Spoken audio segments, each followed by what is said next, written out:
Greetings, my fellow freedom lovers, sovereign thinkers. Thank you for tuning to L3 Podcast. My name is Craig, transmitting from the wild, wonderful Mountain State, and today's date is Sunday, August 15th, 2021.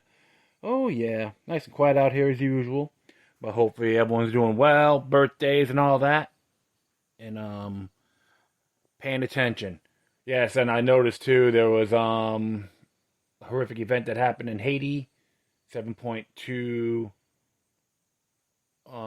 earthquake on a Richter scale. And of course, there's areas in Alaska too. Parts of Alaska had it as well. So make sure everyone's there safe is just disturbing regardless. You know, when you have natural disasters like that occur. And of course, people protesting in Oklahoma City with the mask mandates, and Joe Biden's praising all the tyrants out there in the state and local level. Thank you for supporting the mask mandate, because the world should revolve around Joe Biden and his lackeys. White privilege Biden does it again. I love saying that because everyone's like use that white privilege. Now you got one now, Joe Biden. Wow. Yeah, politics can be delusional, folks, but don't let it get to your brain, because this is why we always have things called nullification. And even too, they want to talk about papers, please, on interstate travel. And the sheriff's got that power to tell them to stick it where the sun don't shine, including the state governors as well. And here's the thing, Joseph, and your cornball team. Until you learn to wipe your own rear ends, you need to shut up. You suck at your job as a politician for the past 47, 48 years. Who cares what you think? Who cares? All right? As far as I'm concerned, you're not my president. And I'll say it again and again and again. Just let everyone know I'm not even a Trump worshiper. All right? I stick to my principles. That's all I got to say. Even Kamala Harris, the hyena herself, the dingbat hyena, loves to dish it out but hates receiving, right? Absolutely. But, yeah, so it's just one of those days. And, probably do some stuff a little bit later. However, enough of me doing my little rant here. Let's just start this off. And this one came from the postmillennial.com. It's a news analyst. It came out today. It says here, Canadians deserve better than Trudeau's scandal, corruption, and cover-ups. Here's what Warren Steinley has to say from Regina, Saskatchewan. And as it reads here, the 43rd Parliament will forever be remembered as having changed the course of history for our country. Permanent changes to our freedoms and finances began in 2015 and were just a warm-up act for what the Liberals have done to Canada since their re-election in 2019. In the past year, we've seen the unprecedented erosion of our freedom of speech with Bill C-10. This bill would give the government broad powers to regulate our use of the internet, social media, YouTube, and Facebook. Supported by both NDP and Bloc, it left the door open for massive government control and the slow but steady removal of the rights and liberties of Canadians. It is currently stalled in the Senate. In the dying hours before the summer recess, the Liberals introduced Bill C-36. While they had 6 years to combat free speech, crimes, and propaganda, their incompetence left them introducing a flawed bill at the last possible minute. This intention clearly was political, posturing ahead of the election, not rooting out hate speech. They believe that it is enough to authorize the Canadian Human Rights Tribunal to adjudicate complaints and other remedies. Tackling hate speech is too important to be left to the human rights tribunals. Those who promoted violence need to be criminally prosecuted. Economically, the Liberals' budget plan will do serious and lasting damage to our nation's finances. They have already added more to our national debt than all the previous Canadian prime ministers combined. Their stimulus fine made no mention of ever returning to a balanced budget and in the end was nothing more than a liberal slush fund to be spent on partisan priorities. The Liberals have done nothing to secure the long-term prosperity of Canadians. In fact, anyone born on Budget Day 2021 already owes $28,000 towards our national debt. Canadians need to know that by the time these children turn 5 in 2026, their share of national debt will be $35,000, not a very nice present from Trudeau's Liberals. The preliminary Budget Office just released a report at the end of July that stated if we stay on this financial course, the budget will not be balanced till 2070. That's 50 years. The Liberals have shown the world that it is okay to openly disrespect our Canadian oil and gas sector. Their anti-oil and gas crusades have had real-world consequences. The proof was canceling the Keystone XL, Energy East, Pacific Northwest, Northern Gateway, Aurora LNG, Grassy Point LNG, and Saguenay LNG. Wait a minute. Sorry about that. Saguenay LNG. The Liberals' reimagined agenda that has the course for the next oil and gas project in its crosshairs. Line 5, a pipeline that brings oil from the west to the east and allows millions of Ontarians to heat their homes. Only time will tell if we will be able to keep it running. As the pandemic dragged on from month to month, information was revealed that there was a transfer of dangerous viruses from the Level 4 Winnipeg National Microbiology Laboratory to the Wuhan Institute of Virology, and the subsequent firing of 2 of our government scientists.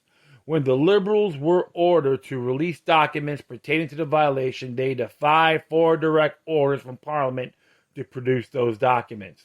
The Conservatives were forced to use a law that hadn't been applied in Parliament in over 100 years, a motion finding the Public Health Agency of Canada in contempt of Parliament and summon a high-ranking civil servant to appear before the bar in the House of Commons to be reprimanded by the Speaker and to produce the required documents. The lengths the Liberals went to cover up a possible national security breach was unprecedented and should be worrisome to every Canadian. Now the Liberals have taken the Speaker to court to have those documents sealed so Canadians will never know the truth. Imagine a Liberal government suing a Liberal Speaker. This is just a small taste of how this Parliament functioned.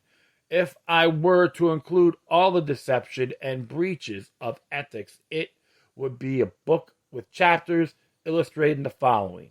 Almost all Liberal MPs use taxpayer dollars to subsidize the political operations of the Liberal Party of Canada and Justin Trudeau's childhood friend. The motion to censure the Defense Minister and the Prime Minister's attitude that eliminating sexual misconduct in our military is not his problem. The Department of National Defense actually reported that if they could get sexual misconduct incidences down to 12%, they would be satisfied. The vetting and selection of judges was based on a Liberal database. 177 hours wasted in numerous committees by the Liberals filibustering the topic of the day. Prorogation to avoid an investigation into the WE scandal and the speaking fees for Justin Trudeau's family. The shocking revelations at unsafe quarantine facilities. Air Canada paying $10 million in bonuses and stock awards to its highest earners while the company was negotiating a bailout package with the federal government. Where the halls of Parliament were rife with scandals, corruption, and cover-ups. Folks across the country have been hanging on by their fingernails waiting for the end of the pandemic. My Conservative colleagues and I realize that not only do we need to continue exposing the corruption, but we must bring ethics and accountability back to Ottawa.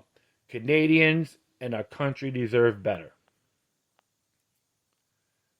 Well, you cannot I cannot argue with this man at all. Justin Trudeau and his lackeys are very egregious, according to a lot of Canadians that live up there, that despise these individuals. Global puppets, Club of Rome hacks. As far as I'm concerned, they need to be thrown in prison with due process under the common law of Canada. And one of those days, folks, and I remember some people in America, I hear it on Facebook, other places, oh, we need to be like Canada. You know what? You go up there and see how they operate, and come back, we'll talk. There's no such thing as a perfect place. All these people want to go around being told what to do. It's going to backfire on them. I know, too, Alberta's talking about, again, separating from the Canadian Federation. And I can't really blame them. Expect this to happen. Would be proposed. It's just a real shame when you got individuals like these glamour people, believe they're smarter than the law, and they should all revolve around them. You don't. It should revolve around the people of the Great White North, Canada, that is. All right, well, good job there, Mr. Stanley. Gonna do one more here. This came from GreatGameIndia.com. New study finds Pfizer vaccine only 42% effective against Delta variant. Came out today as well. A new study raises concerns about the mRNA vaccine's effectiveness, revealing that Pfizer COVID vaccine is only 42% effective against the Delta variant. A new preprint study, you can read below, that raises concerns about the mRNA vaccine's effectiveness against Delta, particularly Pfizer's, has already grabbed the attention of top U.S. administration officials. The study found Pfizer vaccine was only 42% effective against infection in July when the Delta variant was dominant. If that's not a wake-up call, I don't know what is. A senior Biden official told Axios. The study conducted by Inference and the Mayo Clinic compared the effectiveness of the Pfizer and Moderna vaccines in the Mayo Clinic health system over time from January to July. This is what it says here. Overall, it found that the Moderna vaccine was 86% effective against infection over the study period, and Pfizer's was 76%. Moderna's vaccine was 92% effective against hospitalization, and Pfizer was 85%. But the vaccine's effectiveness against infection dropped sharply in July when the Delta variant's prevalence in Minnesota had risen to 70%. Moderna was 76% effective against infection, and Pfizer was only 42% effective. The study found similar in other states, for an example. In Florida, the risk of infection in July for people fully vaccinated with Moderna was about 60% lower than for people fully vaccinated with Pfizer. Although it has yet to be peer-reviewed, the study raised serious questions about both vaccine long-term effectiveness, particularly Pfizer's. And let me see here. Yep, keep on going. Good. It is unclear whether the results signify a reduction in effectiveness over time, a reduced effectiveness against Delta, or a combination of both. Based on the data that we have so far, it is a combination of both factors, said Venki Sundarajan, a lead author of the study. The Moderna vaccine is very likely more effective than the Pfizer vaccine areas where Delta is a dormant strain and the Pfizer vaccine appears to have a low durability of effectiveness. He added that his team is working on a following study that will try to differentiate between the durability of the two vaccines and their effectiveness against Delta. The Pfizer coronavirus vaccine may be linked to a form of severe eye inflammation called uveitis, which can lead to permanent loss of vision, according to a multi-center Israeli study led by Professor Zora Habat Wilner from the Tel Aviv Sourasky Medical Center. The U.S. Food and Drug Administration earlier added a warning to patient and provider fact sheet for the Pfizer and Moderna COVID-19 vaccines to indicate risk of heart inflammation. Recently, Health Canada, Department of Government of Canada, responsible for national policy, added Bell's palsy as a warning to Pfizer's COVID-19 vaccine labels. Women who had the Pfizer vaccine are reporting an unexpected side effect, claiming that breasts have grown bigger after having the jabs. Israeli People's Committee, a civilian body made of leading Israeli health experts, in its April report published the Pfizer vaccine side effect indicating damage to almost every system of the human body. Meanwhile, it has revealed that Pfizer manipulated the COVID-19 trial protocols in order to obtain emergency FDA authorization for children. Recent study found that Pfizer vaccine is only 42% effective against the Delta variant below, and there is a lot of information on here, like 29 pages long. I recommend folks to check it out. And of course, if you want to support these people, do it. Great game, India. Well. So it's a lot. So these things here, you can say, technically, they're not really that safe. If they're modifying or reforming people's bodies, including the women got bigger breasts, it's not that good. So things are being evolving, and it's very dangerous. This is why I always question these vaccines. I call them serums, and even once we're pro-vaccine, doctors aren't satisfied with the results from at least there's a big 3 to 4 these particular items. All right, so are not too pleased. You could go to even Dr. Fleming's interviews with Mike Adams. Very good stuff. And some people may laugh about it, but in reality, they can't, because it goes a lot deeper than what it is. So, hey, this is why I always believe in natural remedies. MNAB, my natural antibodies, has always been the right thing to do. I've always studied this stuff when I was a young man. I can thank my late grandmother, who drove me crazy. May I still refer to her, but some great attributes I learned from her, and I always keep that sacred. So, and of course, there's even multiple cases like Israel. They have the highest vaccination people, and their infections are just skyrocketed too. So that's why I say, how authentic are these products? And I don't really see it. It just got rushed. It got the hype and the fear. People still call it the Trump jab. All the Trump haters refuse to take it, but when Biden got in, okay, I'll just go online. Not all, but a great amount. I'll just go online and take the shot for free. So,